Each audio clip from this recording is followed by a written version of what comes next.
one and all, and welcome back to another thrilling episode of Off the Dome. I'm your humble interviewer, Jordan Brown, and with me for the very first time is our entertaining MC. Say hi, entertaining MC. Hi, entertaining MC. Rekha, thank you so much for joining me. This is so exciting. Long-awaited interview. Yes. So exciting. I have a really important question for you right off the bat. Tell me. Is Yoshi with a juicy ass the height of comedy? Listen, I think that shit is so funny, obviously. I really, if I'm in a bad mood, that stuff really makes me laugh because I think it is so interesting and funny that people use such a technical skill on stuff that is so insane. So yes, I think it is the height of comedy for me. That's truly so fantastic. It's one of those ones where it's you. I know a couple of people who do this where like it'll be like a bunch of pictures and you're like, what I've been up to lately? And you're swiping through and all of a sudden just like Yoshi with a dump truck. Yeah. It's a delight to me every time. Thank you so much. And I find it a delight that I haven't had to reuse a picture. There's just a lot of stuff out there. And like, again, it's just like people are doing 3D art on things that they don't need to be doing it on. And I think that's awesome. Yeah, good for them. It's good to have a hobby. Yes. We're in the midst of Ratfish, obviously part 1 out, So part 2 sick. coming Monday. Yeah. It's so exciting.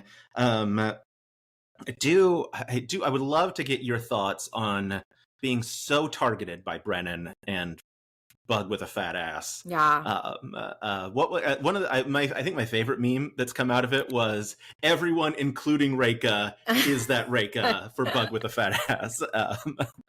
I was so flattered to have somebody like I'm not someone who I get many people, I guess, believe this about themselves. Like, I don't feel like I have like some sort of strong brand or something.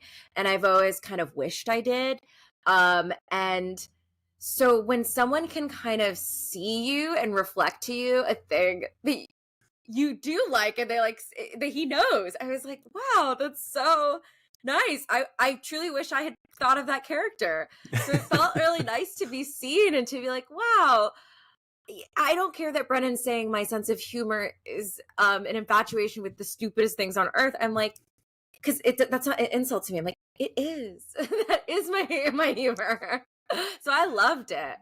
Yeah, I mean, I don't think Brennan meant it as an insult. No. Brennan just in like master strategy mode. Yes. Everyone else was like, I'm going to throw everyone off who I could be. And Brennan was like, I'm going to make everyone think I'm one person. And it was honestly obviously an advantage to me because it wasn't me. Yeah. And, you know, maybe he was also banking on like, maybe Rekha's not here today.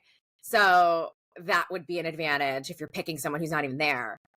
So for me, it was just great to throw people off the set. Yeah. I would love to hear, like, we'll talk character creation about like more characters with more depth, I suppose you could say. But let's talk about side table Walnut. Yeah, I'm like, why are you trying to talk about characters with depth with me? I don't do that. Yeah, what do you want to know about the table?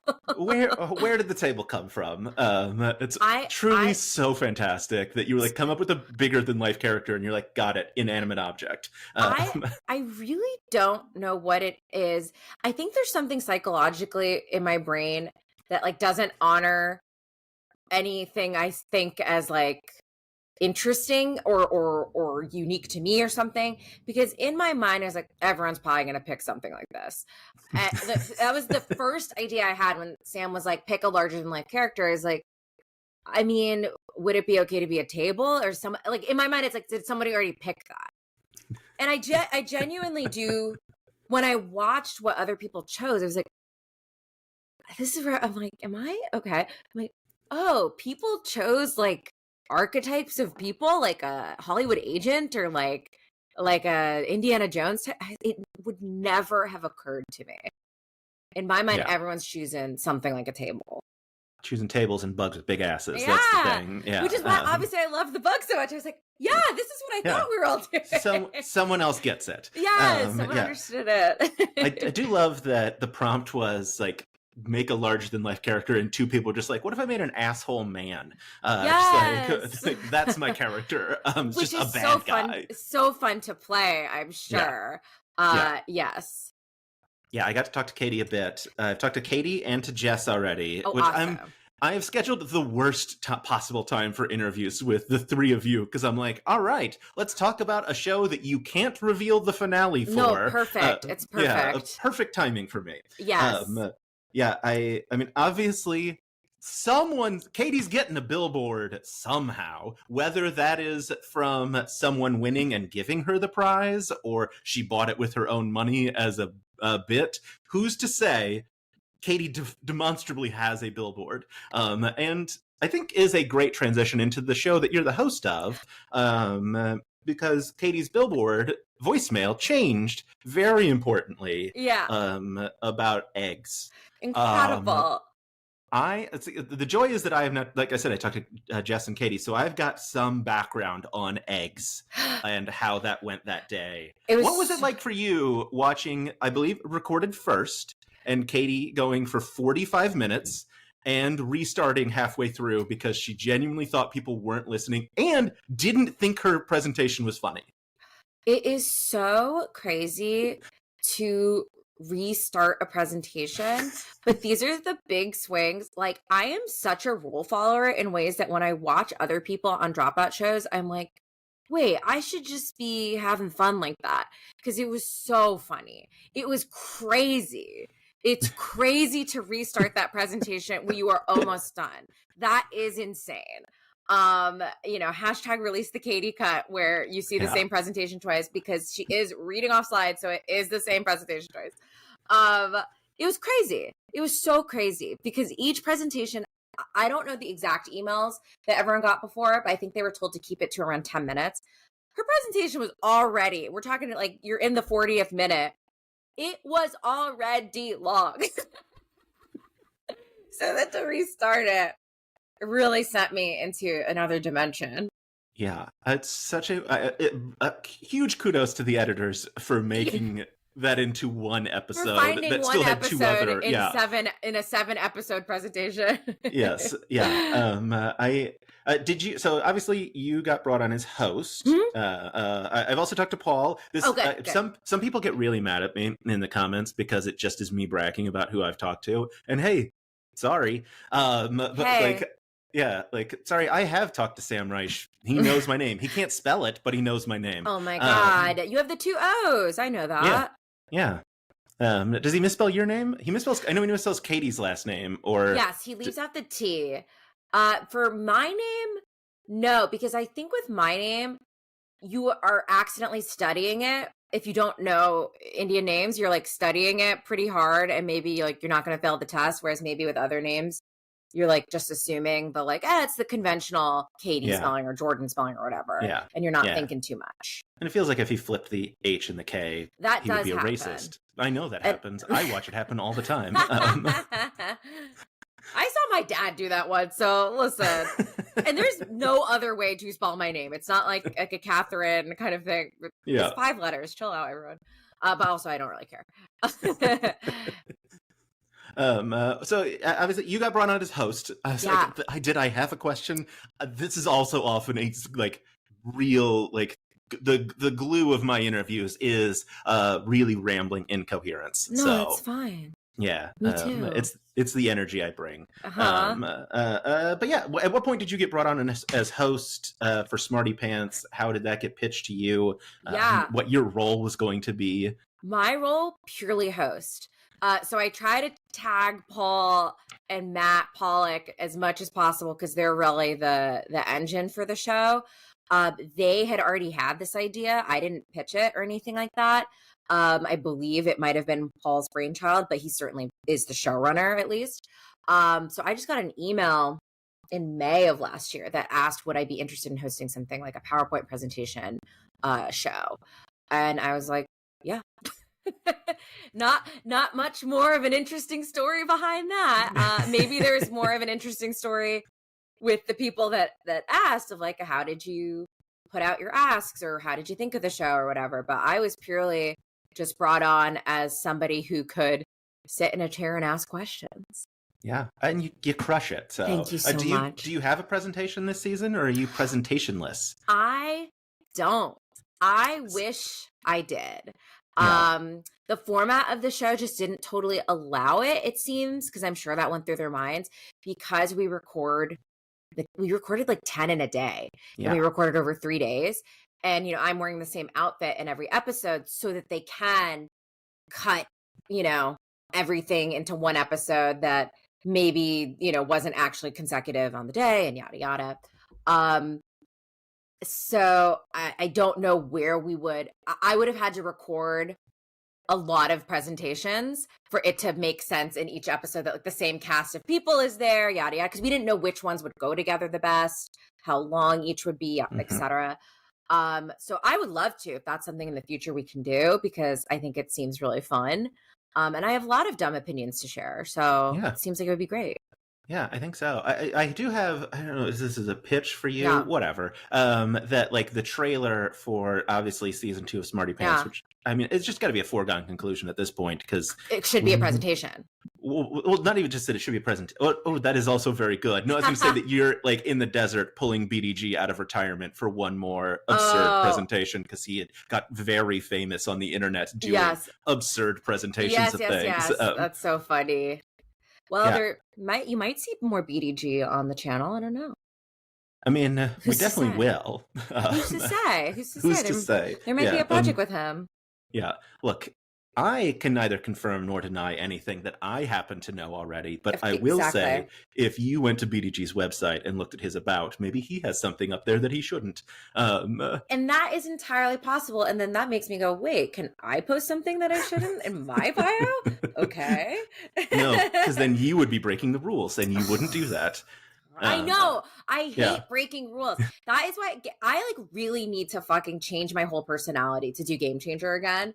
I don't like to impede or break rules, but everything I'm supposed to be doing in that game is breaking rules. So it doesn't occur to me to be digging around in someone's birthday cake, or to be asking, oh, I didn't even get off the couch during the circle. I didn't know I could stand up. And I see people pacing around, and I ate those snacks. It's crazy. Yeah. Well, I mean, at least at the beginning of this season, I have not seen updated stats, but I'm sure you were obviously made aware. Beginning of the season, you were coming into Game Changer the highest winning percentage of 5 episodes or more, because Carolyn Page was at like 100% through 4 episomes. Yes. Did Karen win bingo? Does that mean she now has 100%? Just one bingo. Just one bingo. That's right. Yes. Yeah. I mean, you came in about. What's it feel like having that to brag about over Brennan? Okay. Mr. Competitive Lee Mulligan. It literally feels incredible. Like, I am not good at a lot of stuff, but I get really competitive about certain things. Hopefully not in an annoying way, but like if we're playing Pictionary, I am guessing the moment your pencil hits the paper, because I'm like, let's go. I have 800 guesses. You've drawn a circle. And like, I just really love games. And so it feels really nice to have a bunch of wins, because I also really love all the episodes of Game Changer I've been on. I felt like they've been really suited for my skill set. Like, I love all the sellouts episodes. Those are so fun. Mm-hmm. You know, obviously I was rigged to win one of them for Whodunit. But yeah, I feel really proud of myself, because I think sometimes in the nerd space, because I am not a traditional nerd, I don't know a lot about crunchy D&D stuff. I don't know a lot about comic books, all that stuff that is sort of quote unquote typical to nerd culture. My interests are very different. So it feels nice to be rewarded in that space a little bit and be like, oh, I'm actually, there was some time where someone told me like I had the highest points for probably 3 seconds. And I was like, me? That rocks, because I've just been on like sitcom episodes, and that's like my niche.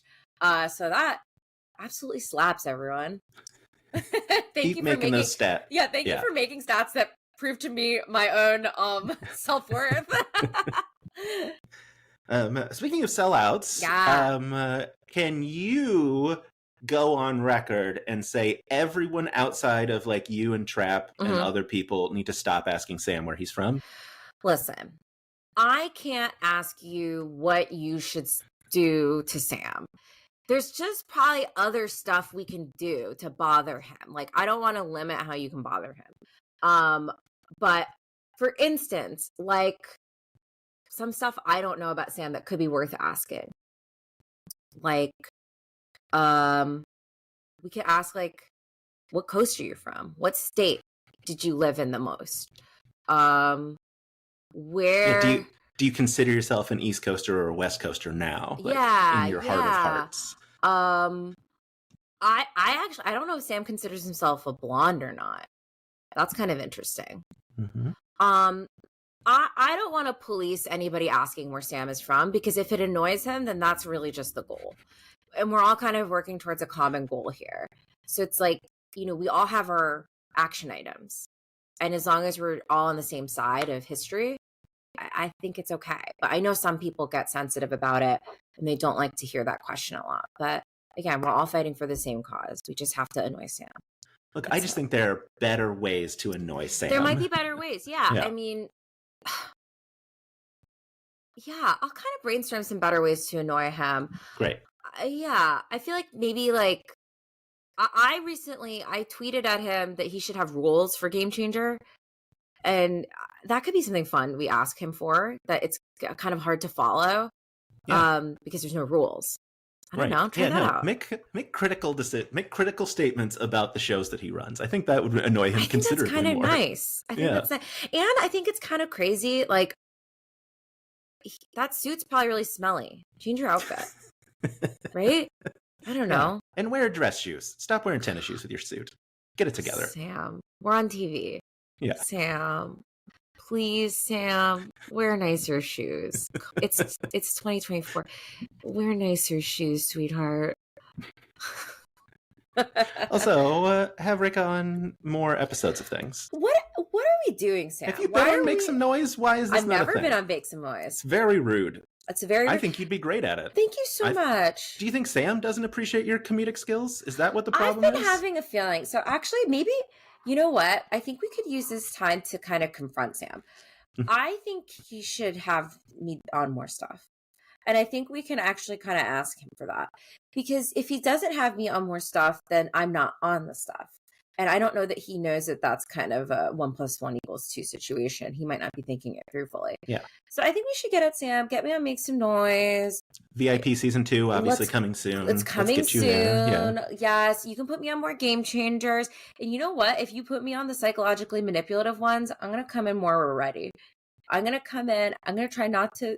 I just can't be myself on those shows. I got to come in and be somebody else. And that's okay. I'll do that. Have me back. Have me back, Sam. I think that's kind of your goal. # your goal for 2024 and beyond. Have me on stuff, Sam. That's the whole hashtag. Yeah. Hashtag your goal for 2024 and beyond. Have me on, Sam. Perfect. Yeah, exactly. Exactly. Yeah, get in the comments. Get in the comments.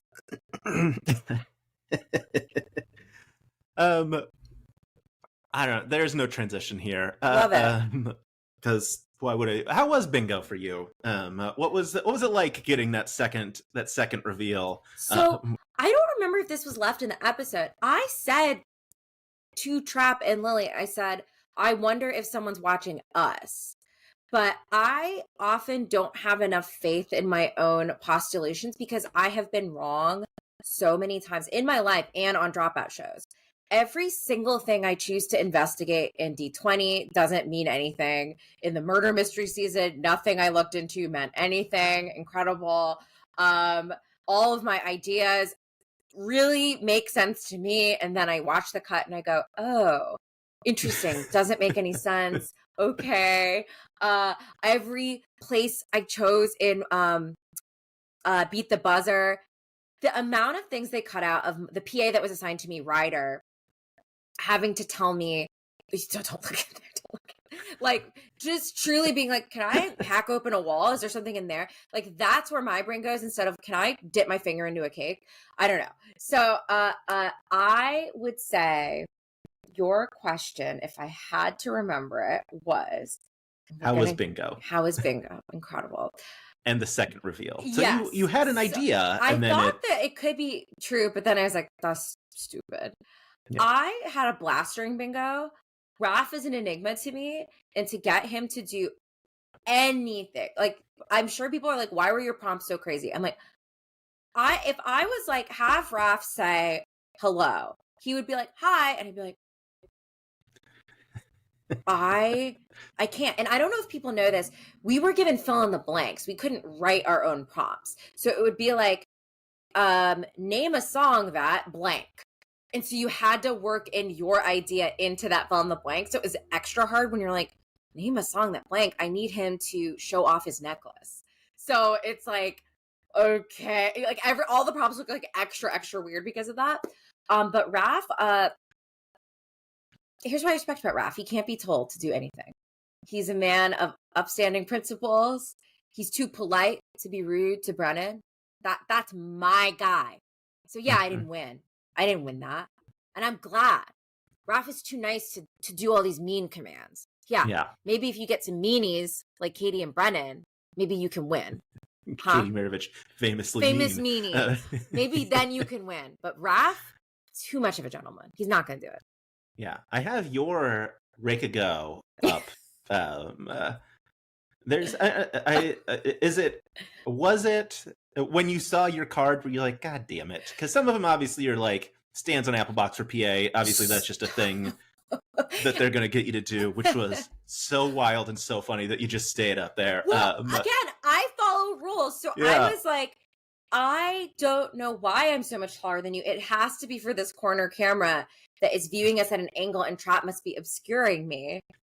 Why on earth? People are like, why wouldn't you step off the Apple Box? I'm like, I have a production background. I was a film major. I would never ruin the shot. Stand off of an Apple Box, especially on a continuous take. We're not like resetting or anything. I would never take myself off of it if someone told me to be on it. Yeah. But we have ones that are like interesting. Screams was your like center square. Insults Brennan's fuck you, fuck off. Flip someone off. How many when you saw them and you're like, oh, they really had my number on this one. I wanted more, to be honest, because they had a lot of stuff they had to make the PA do. So there's a lot of stuff that organically none of us probably would have done, like the fist bump, the PA thing. So I feel so bad for Kaylin. Awful thing to make her do. I literally was just like, oh, this PA like doesn't have training because she's interrupting shots trying to fist bump us. Like, I feel really bad for her. Why is Dropout hiring people that like don't get any background on what to do on a set? Crazy. Yeah, I wanted more gotchas. I love if someone makes fun of me. Like, I think it's fun. So I really liked looking at those, and I can do more. Yeah. One of my favorite things about the episode is that since it was supposed to be Grant, and it's like Trap won your room at least with Brennan's card, I feel like that is what caused the haunting of Brennan at the end of that episode, where he's like, they had an hour's notice. Of course. I lost because I'm so predictable. Yes. That's that whole like brand thing. It's kind of nice to be seen in that way. I can't speak for Brennan, especially because he has a lot of things that people like are like, you always do this. So maybe it's annoying. I'm like, I love to always do something. I love consistency. One of the ones on your card is makes puns. Let's talk about the O. Henry pun off. Okay. When was the last time you were at one? When are you coming back? 2015 and never. I think I'm out of the punning game. It's so funny that they still use that as a thing I do on Dropout, because I just haven't done that in so long. So I am not as good as I used to be. And maybe that means absolutely nothing to the non-punning audience. But as someone who used to go to pun competitions every month in Brooklyn, I went like 25 times to the Brooklyn pun competition hosted by Joe Firestone, 100 and 3000. Twice to the internationals. That used to be a part of my comedy life and my expression. And now it is like so not at all a part. And I am so rusty. And so when someone tells me to do it on the fly, I can do it, but not as good as I could before. So yeah, I don't think I'll be going back, but it was fun. It's not for any negative reason. It was very fun. It's just like not my MO anymore. Yeah, which we saw in Battle Royale. I'd love to know, Ratfish versus Battle Royale, which was more stressful? Battle Royale. Battle Royale was among the most stressed I've ever been on a set, because one thing that was really nice about Ratfish, it wasn't like either choose to be yourself or catfish. It was everybody's catfishing. You know, everybody's lying. And we didn't know up top. I don't know if it's clear in the edit. We didn't know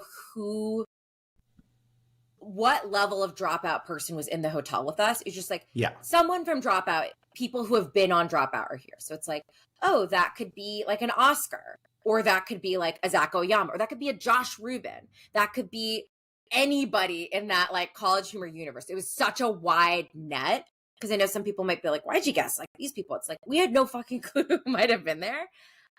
So that was like, okay, that was tricky, but we knew whoever it was lying to us. That was like a nice baseline to start from. We're all starting from like equal cluelessness. Whereas Battle Royale, a few things. One, if you had Survivor knowledge, you're coming in with all your little like tips and tricks. Two, anyone's lying to you at any moment. And that, I mean, I needed to just be like a Jacob or like a Vic, and I'm not just picking them because they were in the finals or whatever, where you are just trying to have fun and you're not trying to like actually win games on a comedy game show. That's where I get into trouble, because I'm such a rule follower. You tell me compete in these challenges. I go, okay. And you're like, make a sandwich for a chef. And I go, I'll make a good sandwich. Instead of being creative at all, it literally doesn't occur to me.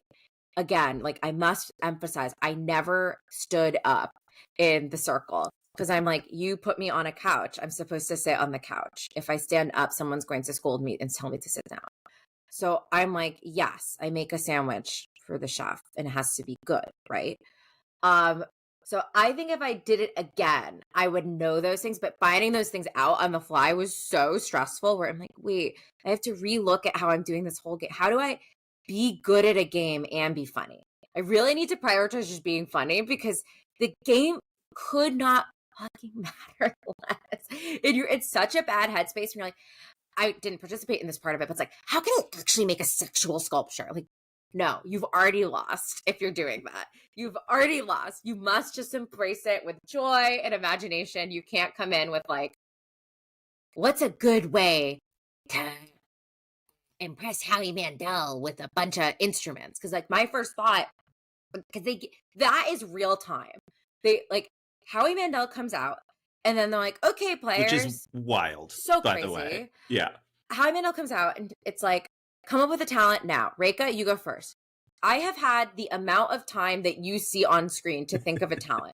And it's like, all my skills are soft skills. If you need me to, and it didn't even occur to me, like doing what Izzy did, like, let me just tell you something I know a lot about. Like, Howie, do you need me to organize your photos? I could do that very well if he needed me to do that. But it didn't occur to me. I'm like, I have to do a talent, and there's only instruments, and I don't play an instrument. So I'll have to pun. Okay, that's one thing I know how to do. Then it was like, do a second talent. I'm like, you've tapped me out of talents. I don't have any. What are you talking about? Needless to say, Battle Royale was harder. How was the couch in Ratfish? Comfy, at least, I hope? Comfy. Did not occur to me to lie down, to relax, to put on any of the items that were dropped off to us, like sleepover stuff. People are like using their face masks. I'm like, right. We were allowed to use those items? I'm like, for continuity. Bad. Yep. Yeah, how are we going to cut in a shot of Zach if he's wearing a face mask for 3/4 of it? Like, I'm like, why am I doing this? Why am I thinking that? Why am I trying to have the most unfun time and just be like, well, it cuts together. Isn't that incredible? Yeah, I've made the editor's job easy. Yeah. I'll be their favorite. Don't ever use this footage. It's not funny. Yeah. At the holiday party next year, they'll come up and tell me I'm their favorite. I'm the easiest to edit. A thing editors are definitely keeping track of. Oh my God, what an absolutely horrifying descriptor for yourself. A joy to edit. super consistent, not funny at all. Stays very still. Incredibly still, moment to moment. Oh boy. Yeah, I'm really excited, obviously, to see the rest of Ratfish. It was so exciting. It was exciting to see Eric Wareheim on there. It was also exciting to see so much of the young dropout crowd be like, "Who is this?" And I was like, "Oh, kids, guess what?" Shocked because I never know what age range we're appealing to or what type of comedy fan. Because it's such a wide net. Sometimes it seems like there's people in their 50s. Sometimes it seems like it's like teens or whatever.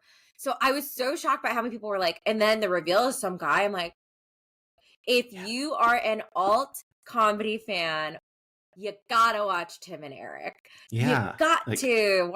If you're a Tim Robinson fan, like all that stuff is in the same world. You'll love it. You'll love it. Yes. Yeah. Also, it's very funny.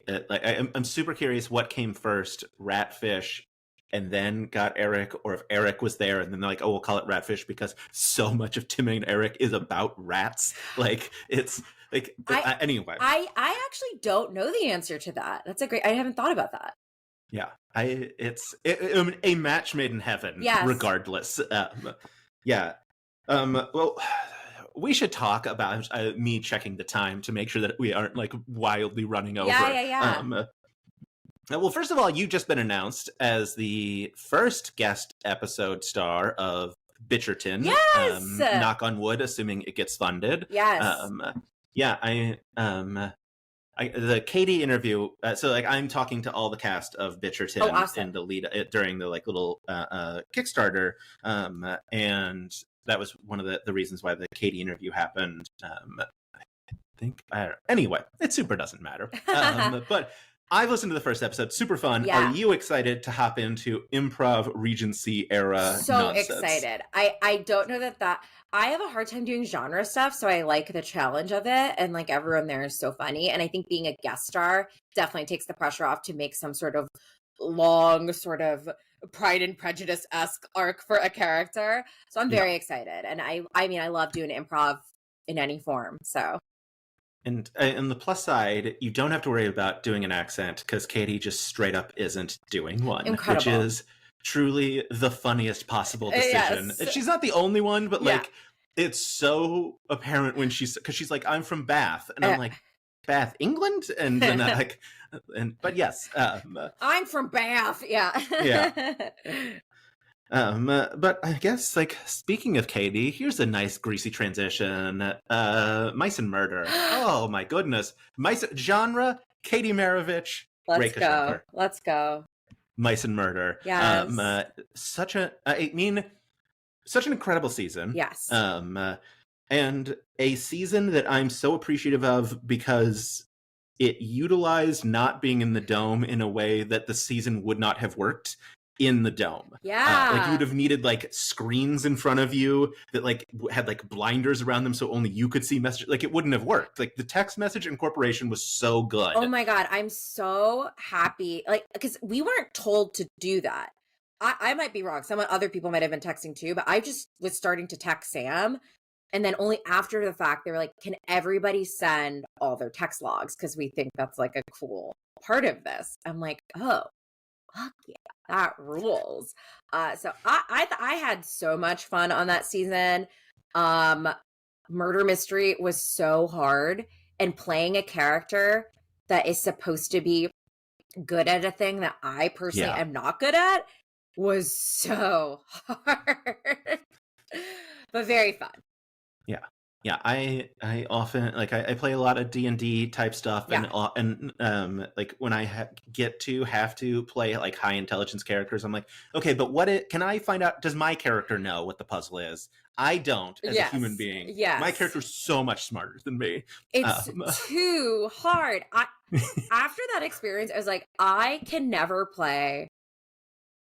Not that I can't play a high status person again, but I can't play someone that's like leading the charge because it's too much for me. I do much better when I can absorb and react rather than like lead something. So that was a really wonderful lesson. But I mean, you were back leading a charge, at least in terms of horses, Thank you. with another iconic role. All of them have been iconic. Look, we'll get to Maggie in a second, but Yeah, Katya Cleaver, my goodness, she's my the favorite. Seven. I'm so upset that there hasn't been a sequel to the Seven. It's so Yeah, good. How dare Brennan? I Like, what is he know, I busy know, doing? Like a giant podcast I and a know. million seasons of Dimension 20 and having a kid. Come Come on, Brennan. Get us a on. sequel to the Come Seven. on. I loved the Seven. It was as fun as it might appear to have been. It was just, that was my favorite character I've played on Dimension 20 by far. I felt like something just locked in the like high school of it all, where it felt very fun and free. And I think really I understood all those experiences intimately and like how these characters would relate to each other. So it was just so fun. Yeah. Are you a horse girl? Is that, do you I get to bring in your own sensibilities, or? Despite the shirt I'm wearing, which I feel like makes it look like I'm like a cowboy, I don't know anything about horses, which is probably not a shock to anyone who likes horses and saw Katja Cleaver. I think they're very interesting, and I like all animals basically. But I've only ridden a horse twice. I actually maybe slightly think we should not ride horses and we should let them be. And because they're like wild animals and we I don't know, we don't need to be on top of them. But yeah, so I am not a horse girl. I knew people who were horse or dolphin girls growing up. But I am not one. Yeah. So you're somewhere between like Katya and Becca, let's chop up the horse for meat, like levels. Yeah, of like... which I would argue maybe everyone's between those two. Psycho ranges. Yes. Yeah, I mean, obviously, no Dimension 20 recap would be complete without Maggie. At what point did you know Maggie was going to be pregnant? Was that a before season, or was that improv live on set? That was before season. So that was my Okay. first time playing D&D. Brennan had told us at some point during character creation if there were things we wanted him to know that we didn't want other characters to know, to make that known. When he said Lord of the Rings season, I got scared because I've seen all of Lord of the Rings once and never again, and I don't want to see them again. And I did love them at the time, and that's what's complex and interesting about me. I thought they were incredible. I have no desire to watch them again. I cannot relate. That's so funny. I like, even Pippin Song was like my AIM profile for the longest time, and I made collages of all the hobbits. Never wanted to see it again. I was trying to see how much Lord of the Rings stuff is visible directly behind me, and Yeah. I think only That's there's so two things. funny. That is Gandalf smoking a pipe over the top of Hobbit music. I see that. And then underneath that is a list of the Hobbit meals. Incredible. Yeah. I think it's a wonderful story. It's just like not something I ever want to revisit for whatever reason. So when he said Lord of the Rings, I was like, uh-oh. And so I always just go like, what do I know? I'm like, I know like family and friends dynamics. I just have to attach myself in a dynamic that's familiar to me when this world is not familiar to me. So I was like, I will be like whatever, like the girlfriend of the big evil guy. And in doing that, I was like, well, something that could add interest to my character, especially given that she is not with her partner. Like I was like, I'll make her pregnant. So that is all I told Brennan. I said, she's carrying his baby. Amy Vorpal sniffed it out of me in 2 seconds. Unbelievable. It was crazy. And I truly, you can see on my face, I had no idea if I was allowed to say this thing that was supposed to be a secret. And like, yeah, I was like, I'm pregnant. So it totally was pre-planned, but did not plan to release it that early. Amy, so good that season. A genius. And, like, getting, I mean, like Matt Mercer, adoptive dad, such a like fantastic. That season, yeah, I mean, as a gigantic Lord of the Rings nerd, really, really like hit for me in so ways glad. that I was not prepared for. I love that. Good. Yeah. Let's stay on Amy for a second. Yes. Breaking news. I don't think you were there for the face, but you were there the next time she was on. We had to make it, right? Because I just watched you where you were like, do the face. So funny. I mean, Amy is so great. You always want people like this in your stable of performers, just like joyful and so clearly happy to be there that it just reads all over her face. There's a lot of like, not really in the dropout universe, but in comedy, you get people that are ironically detached, that are like, it's lame to care. It's lame to be like enthusiastic. I'm like, no, it's not. Amy is so joyful to watch. And like, there's a reason she keeps coming back, not just in D&D settings, but in breaking news, in everything. She's just so fun. Yeah. Well, speaking of, I don't have an actual transition. Let's I mean, go. Iffy was there with you, Yes. so we can get to Never Stop Blowing Up. The return. How much are we going to love this season? A lot? I hope you love it a lot. It was so fun, and so I mean, like, I don't think it's a secret that this is like an Oops All Goofballs season, where everyone there is a nut.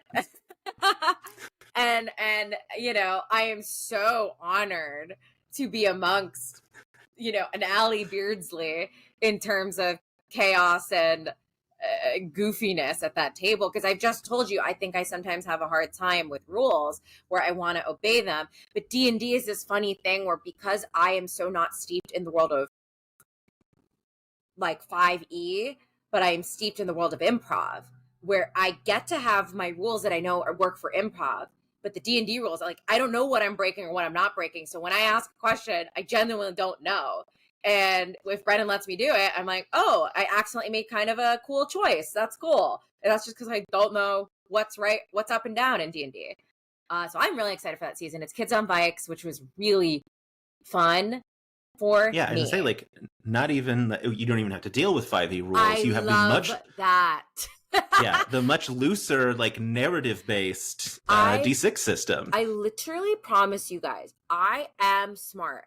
I promise you. But when you come into D&D and for the first time you're playing a level 14 character, imagine you have never played before.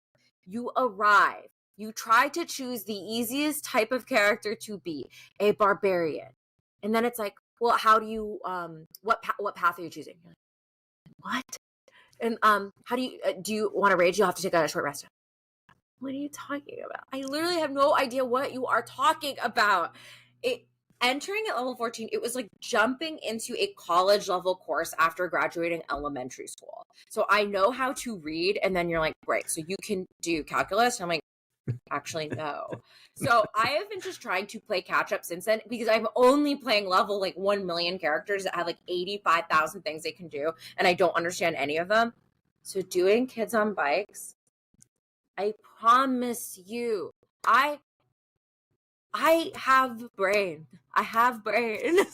It was just nice to not worry about that other stuff that I can get really in my head about not knowing, like, why am I at this table if I don't know these crunchy rules? Like, it was just nice to kind of put that aside and be like, we're rolling dice till we explode. Nice. Yeah, I can't wait for it. It looks like so much fun. I have the strong prediction that it's going into Emmy contention next year, because obviously, like, it's long enough, which was the problem this year. Dungeons and Drag Queens wasn't long enough. Yeah. But I think, one, not being D&D is incredibly beneficial. Yeah. Because it's not, like, for a voting members that don't know the system, being like, you just roll some dice, and like, it's just numbers. You don't need to know anything outside of that. Yeah. Yeah. And then on top of that, the conceit of it's Jumanji, but 90s, 80s action movies VHS. Like, it's real easy to explain the plot and system and be like, and go. Like, exactly. Here's the thing. Because I think also something that's funny about those movies is, like, the plot, you can explain the plot in a really simple way, but then if you explain everything that happens, it's actually, like, purposely very silly and extreme. Like, action movies are extreme. Like, if you really logic it, someone doesn't need to hitch themselves to a helicopter to get to the next location, but that's just what happens in action movies, you know? And so the illogical things are actually funny and add to the genre and the comedy of it all. Yes. Can you walk me through character creation for Yes. Usha Rao Yes. slash G13. Yeah. One of the things I adore is the like blockbuster style cards with your favorite movies on them. I'm hoping you chose your favorite movies. Yes, we did. Good. They gave us pitches in case we didn't want to come up with them. Okay, let's go to your question, Jordan. We're all feeling normal. So, character creation for Usha Rao. When we know it was an action movie. Action movies are very fun for me, but I would not say that they are my genre. You might be wondering, Rekha, you keep saying everything is not your genre. Correct. My genre is like sad Asian women stories. So we'll get to Desi Quest in a second. Thank you. So, so when he said action movie, first we started at just like who would work in like a blockbuster type thing. And I was like, well, I really love playing kind of low status individuals or people that like kind of have they don't all have all the reason to be there. There's like kind of a funny reason that they are there. So I was like, oh, I think I said, is it okay? And I thought other people would take this. So I was like, can I play the oldest woman in the world? And Izzy said, of course that's who you want to play. And Brennan was like, yep, you could be the oldest woman in the world. So I said, awesome. Because that immediately, I already know who that is. And when we had to come up with like our Jumanji style characters, I just thought, not a real brilliant answer here. I was like, what's the opposite of that? And I was like, oh, a super like tech savvy young hacker. That's kind of a fun dichotomy there that could be fun to switch in and out of. And I think there's kind of a cool story there too, potentially, of like, if you are someone that is like not in touch with technology, not interested in it, and you find yourself in the body of someone who is much savvier about it, do you like that? Do you hate it? Do you eschew it? Do you embrace it? I think that's kind of interesting. So that felt like it would be immediately fun to play. So that's how that character creation happened. Amazing. Yeah. How were the explosions in the dome? Just like everything you hoped they would be and more? I had never firstly been in the dome where they had the screens as the backdrop. So that was incredible. That was so cool. The lighting and the props and Rick and his whole team, next level, obviously. But the joy of exploding was unbelievable, because unlike a nat 20, which is rare and it feels rare, and it's obviously super exciting when you get one, it feels really rare to explode and then explode again and then explode again. But it was happening. And you're like, how the fuck is this happening? How are we rolling the highest number on all these die 3 times in a row or something?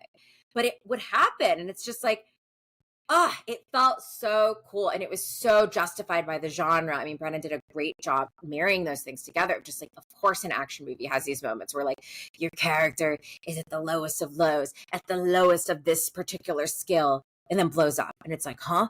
Okay, she's getting back up. She's crawling and she blows up again. She's crawling. She blows up again and she punches the guy. It was like perfect.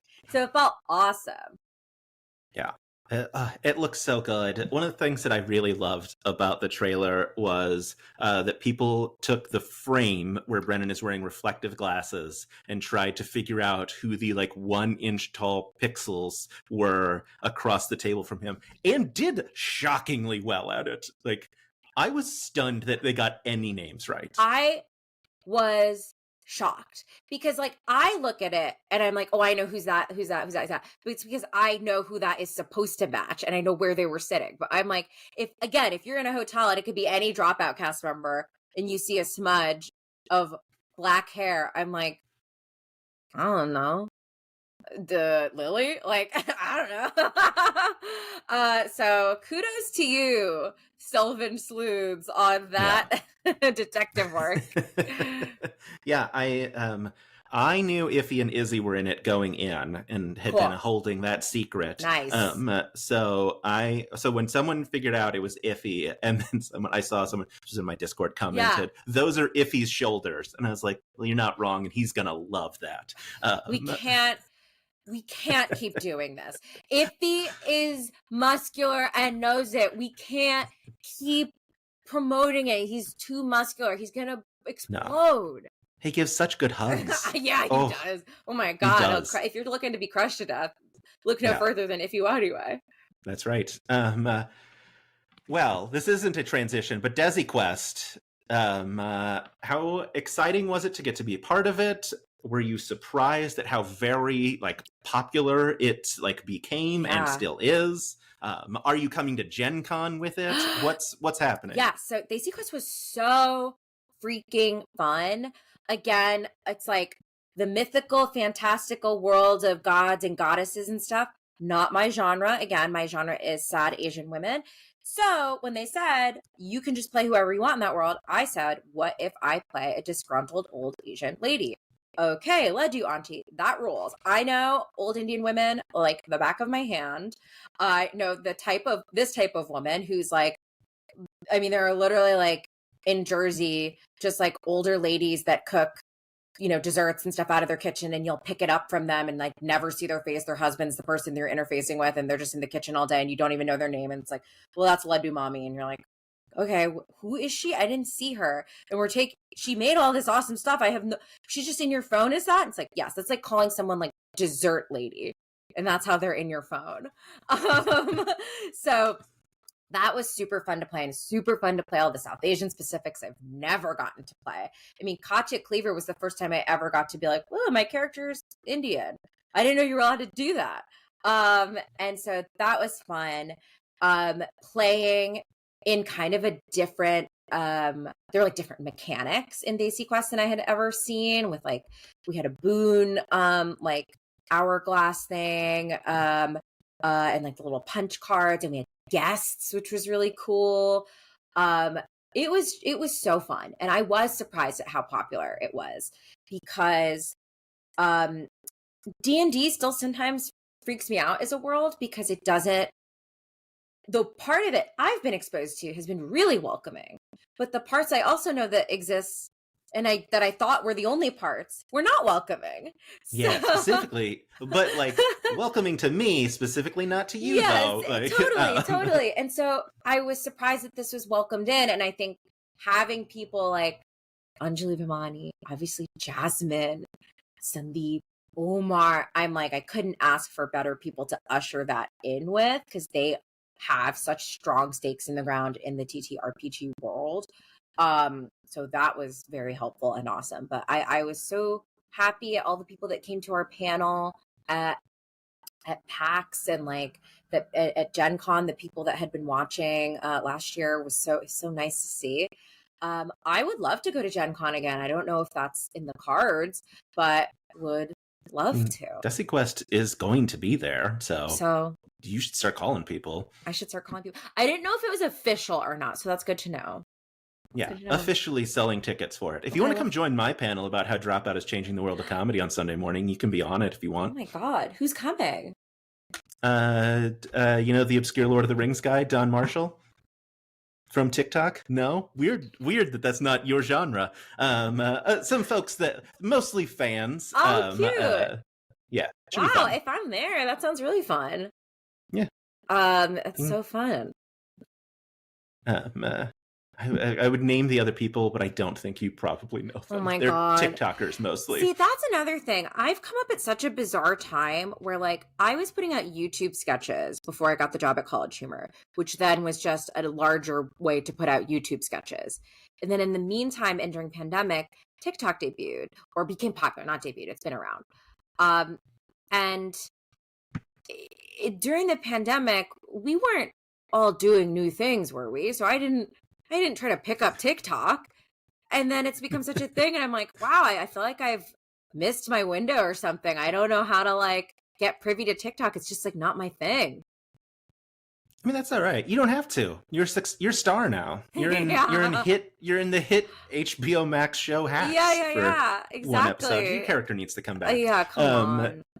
It's always one of those things. It's very funny because I do it like privately when I see like a Dropout member. I'm like, Rekha, like that moment of excitement of seeing someone there, and then unlike the Dropout Discord, every like 3 days, someone is like, "Did you know Jacob Wysocki's in Pitch Perfect?" Yes, like, yes, we do. That's so Everyone funny. posts it every time they see it. It is funny to see people watching things at different times because, and obviously the Discord is a place where you can talk about that kind of stuff.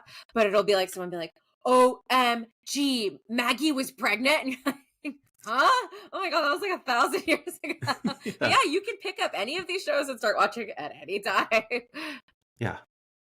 Well, look, you would be a joy to have on that's so nice. On TikTok. That's so nice. Everyone would love it. Katie's there doing silly stuff. Katie is very funny on TikTok. I look at her stuff, and maybe this is a wrong attitude to take. I'm like, oh, I can't do that. Instead of being inspired, I'm like, yeah, that she's like savvy at this, and like she's following trends clearly. Of like, I just watched her. I don't think she is. She's subverting like tropes that are on TikTok. Like, yes. they're like, this is how much she means to me. Like the girl at graduation looking for her mom or whatever, and then it's and like, then her just waving for 17 minutes, straight seconds. Yeah, like, it's so funny. Good. Yeah, so funny. Well, obviously people can't find you on TikTok, but where can they find you? And you have anything else you want to plug that people should go check out? Yeah. Do you know when this is coming out? I don't know. Okay, perfect. So check out my website, rekhashankar.com. I have lots of sketches up there. I have dates I'm doing shows if you live in LA.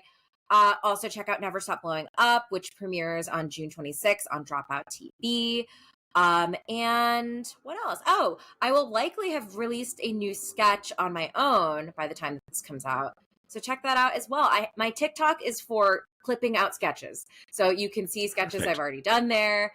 Or you can follow my YouTube at Rekha L. Shankar and find sketches there too. Amazing. Yeah. This will probably go on my Patreon tomorrow. Awesome. And then I'll put some clips up on my TikTok and Instagram. And then I hold it for 2 months and then put it up on YouTube so that so people have to so that because look, it's not a lot of work, but it is some work that I would like to get compensated for. Editing audio, I used to be a video editor. Editing audio is terrible because you can't even just scrub through it. Like if you had to make a quick cut in a video and be like, that's where he coughed or whatever. You have to either look at the waveforms or just listen. It's horrible. Yeah. So you should be compensated. I appreciate it. You're giving me a lot more credit than what I'm actually going to do, which is almost no editing, which is what the people expect from me. Amazing. Rekha, thank you so much. Thank you, Jordan, for having me. Appreciate it and all the work you do. I appreciate you and all the incredible joy you bring into my life. So nice. Excited for the Ratfish finale. So excited for Never Stop Blowing Up. Obviously, you're going to have to come back after one of those things, and we'll talk about the whole season. We have to. We simply must. We must. All right. And I don't know how to end a recording, so I'm just going to hit stop recording. Woo!